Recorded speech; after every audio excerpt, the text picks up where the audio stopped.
Hello my dear friends, this is Seshu Singarakonda. మీకు చిన్న కట్టుగా చెప్తాను, అర్థమైతే ఆన్సర్ చెప్పండి. సుబ్బారావు జంతర్ మంతర్ బ్యాంకులో క్యాషియర్గా పనిచేస్తూ ఉంటాడు. మార్నింగ్ 10 గంటలకు అతను ఆఫీస్. పొద్దున్నే లేచి రెడీ అవుతా ఉంటే అతని వైఫ్, మీరు ఆఫీస్కి వెళ్ళి దారిలోనే కదా పిల్లల స్కూలు, దించేసి వెళ్ళొచ్చు కదా అని అడుగుతుంది. ఏం మాట్లాడుతున్నావు, నాకు అసలు టైం లేదు, 1 మినిట్ డిలే అయినా మా బాస్ నాతో డీజే ఆడుకుంటాడు అని చెప్పి ఆఫీస్కి రెడీ వెళ్ళిపోతూ ఉంటాడు.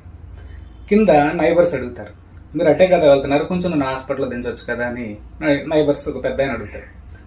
లేదండి నాకు అసలు టైం లేదు, రేపు తీసుకెళ్తానులే అని చెప్పి వెళ్ళిపోతూ ఉంటారు.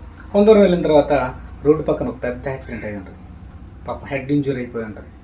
ఇతను అలా జస్ట్ ఒక లుక్ వేసి వెనకాల వచ్చి కూడా ఎవడొకటి తీసుకెళ్తాడు, మనకు అసలు టైం లేదు కదా అని చెప్పి వెళ్ళిపోతూ ఉంటాడు. కొందరు వెళ్ళిన తర్వాత అదే రోడ్డు పక్కన ఇద్దరు ఆడవాళ్ళు గొడవ ఆడుకుంటూ ఉంటారు, జుట్లు పట్టుకొని కొట్టేసుకుంటూ ఉంటారు. జనం అందరూ గుమ్మిగూడుతూ ఉంటారు. ఇతను కూడా బైక్ ఆపేసి అక్కడికి వెళ్ళి చూస్తూ ఉంటాడు. ఈలోపు బాస్ ఫోన్ చేస్తాడు, ఏంటయ్యా 11 అయినంతవరకు ఆఫీస్కి రాలేదంటాడు. సార్ బైక్ పంచర్ పడిపోయింది, అందుకే లేట్ అయిపోయింది, సరే ఇప్పుడే వచ్చేస్తానని చెప్పి అక్కడ నుండి వెళ్ళిపోతాడు.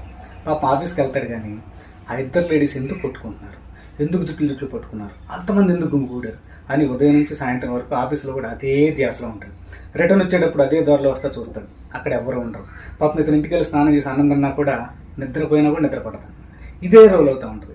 అలా డైలీ అలా 10 days అదే రూట్లో వెళ్తూ ఉంటాడు. ఒక్కరోజు కూడా వాళ్ళు ఎవరు కొట్టుకున్నట్టు కనిపించరు అనమాట. 11వ రోజు మరింత ఉత్సాహంతో అటువైపు వెళ్తుంటే ఎవరైతే కొట్టుకున్నారో ఆ ఇద్దరు లేడీస్ తలలో పేరు చూసుకుంటూ ఉంటారు. సుబ్బారావు ఆవేశంగా వెళ్ళి, బుద్ధుందా మీకు, మొన్నటి జుట్లు పట్టేసి కొట్టేసుకున్నారు, ఇంతలోకి ఎలా కలిసిపోతారు, సిగ్గు లేదా మీకు అని ఆవేశంగా వాళ్ళని తిడతా ఉంటాడు. అప్పుడు ఆ ఇద్దరు ఆడవాళ్ళు ఒక్కసారి సుబ్బారావు వైపు ఇలా చూసి ఒకళ్ళు చూసుకొని నవ్వుకుంటా ఉంటారు. పెద్ద రామాయణంగా ఉండదేని కదా, చెప్తారా? చెప్పండి.